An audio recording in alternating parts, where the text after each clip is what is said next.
Hi friends, நேத்திக்கு BP ஹவுஸில் வந்து நைட்டு ஒரு சண்டை. அந்த சண்டை பார்த்திங்கன்னா ரொம்ப கலவரத்தில் தான் போய் முடிஞ்சிருக்குது.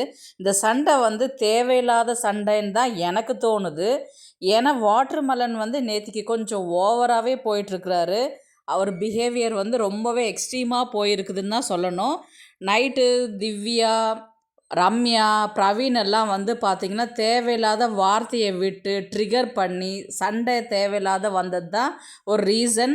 மெயினான ரீசன் வந்து பார்த்திங்கன்னா திவாகர் வந்து கொரட்டை விடுவார்ன்றது எல்லாருக்குமே தெரியும். திவாகர் ஃபஸ்ட்டு வந்த நாளில் வினோத் என்ன பண்ணார், நைஸாக இங்கே ரூமெல்லாம் க்ளீன் பண்ணி வச்சுருக்குறாங்க, இங்கே நல்லா நீட்டாக இருக்குது, நீ இங்கேயே வந்து படுத்துக்கோன்னு சொல்லிட்டு நைஸாக அவரை கொண்டு வந்து இங்கே விட்டுட்டு போயிருப்பார் சூப்பர் டீலக்ஸில்.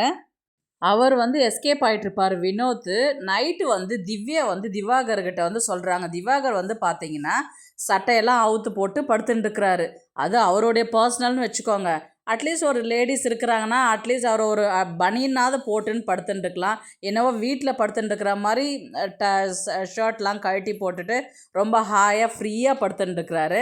இது அவங்களுக்கு ஒரு எப்படி இருந்ததுன்னு தெரியல. திவ்யா என்ன வந்து சொன்னாங்கன்னா, நீங்கள் கொரட்டை விடுறது வந்து எனக்கு ரொம்ப டிஸ்டர்பன்ஸாக இருக்குது, நான் சரியாக 3 நாள் தூங்கவே இல்லை, இன்றைக்கி நான் தூங்கலான்னு இருக்கிறேன், எல்லா கேர்ள்ஸுமே வந்து நைட்டில் ஜாலியாக பேசிக்கிட்டு இன்றைக்கி ஒன்றா படுத்துக்கலான்னு ஒரு ஐடியாவில் இருக்கிறோம், அதனால் நாங்கள் இங்கே படுக்க போகிறோம், நீங்கள் போயிட்டு அந்த பிபி ஹவுஸில் போய் படுத்துக்கோங்க அப்படின்னு திவ்யா வந்து சொல்கிறாங்க. அதுக்கு திவாகர் என்ன சொல்கிறாங்க, இல்லைப்பா நான் அங்கே போகல, நான் இங்கேயே படுத்துக்கிறேன் திவ்யா குட்டி அப்படின்ட்டு ஒரு திவாகர் சொன்னார்.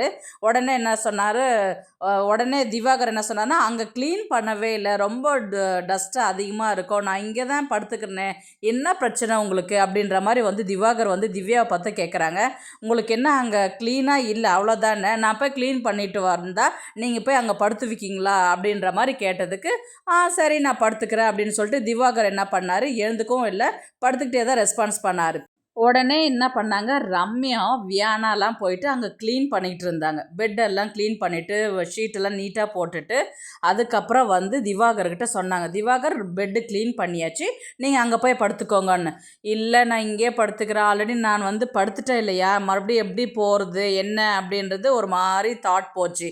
அவர் நீ சொன்னல நீ போய் அங்கே படுத்துக்கிறேன்னு சொல்லிட்டு நீ போய் ஏன் படுத்துக்கல, க்ளீன் தானே பண்ணிட்டேன் அப்படின்னு சொல்லிட்டு ஒரு கட்டத்தில் வந்து ஏதோ பேசி சமாளித்து சரி நான் போகிறேன் அப்படின்ட்டு எழுந்து உட்காந்துட்டு மைக்கெல்லாம் மாட்டிக்கிட்டு எழுந்து உட்காந்து வித்தின் செகண்ட் பார்த்தீங்கன்னா விக்ரம் உள்ளே வராரு. உள்ளே வந்துட்டு என்ன சொல்கிறார், ஏன் அங்கே வர, உனக்கு எங்கே படுக்கணும்னு தோணுதோ அங்கே படுத்துக்கோ அப்படின்னு சொல்லிட்டு விக்ரம் வந்து ஒரு ட்ரிகர் பண்ணிவிட்டு திவாகர் வந்து போகவே இல்லை, நான் இங்கே தான் படுப்பேன்னு சொல்லிட்டு அவர் சாமர்த்தியமாக படுத்துட்டார். அதுக்கு திவ்யாவுக்கு கோவம் வந்துடுச்சு. இப்போ விக்ரம் சொல்கிறது ஏன் நீ கேட்குற, இப்போ நீ இவ்வளோ நேரம் போகிறான் தானே சொன்ன, நீ போக வேண்டியது தானே, இப்போ அவர் வந்து தேவையில்லாத ப்ராப்ளத்தை க்ரியேட் பண்ணுறார், நீ ஏன் அவர் பேச்சு கேட்குற அப்படின்ற மாதிரி திவ்யா வந்து திவாகரை பார்த்து கேட்குறாங்க.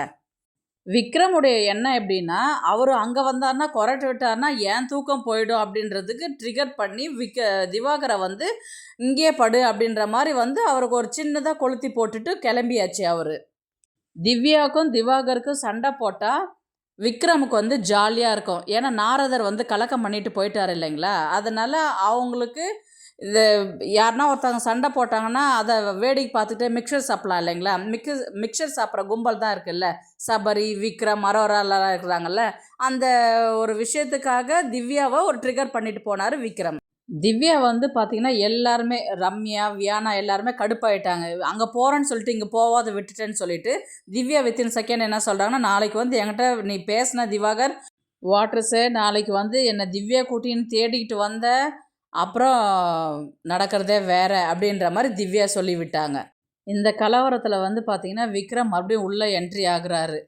சண்டை ரொம்ப பூதகரமாக வெடிக்கும் அப்படின்னு பார்த்தாரு. ரொம்ப சிம்பிளாக ஓரளவுக்கு முடிகிற மாதிரி ஸ்டேஜில் மறுபடியும் உள்ளே வந்து என்ன சொல்கிறாருன்னா, நான் சும்மா விளையாட்டுக்கு தான் சொன்னேன், நீங்கள் வந்து அங்கேயே படுத்துக்கோங்க, கேர்ள்ஸ் தானே அவங்க இங்கே படுத்துக்கிட்டோம் அப்படின்னு சொல்லிட்டு விக்ரம் வந்து ஒன்றும் தெரியாத பாப்பா மாதிரி பேசுகிறாரு.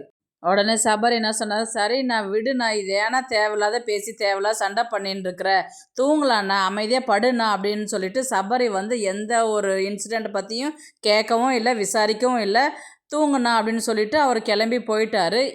விக்ரம் செஞ்ச செயலுக்கு உங்களுடைய கருத்து என்னன்றது ப்ளீஸ் கமெண்ட் பண்ணுங்கள். தேங்க்ஸ் ஃபார் வாட்சிங்.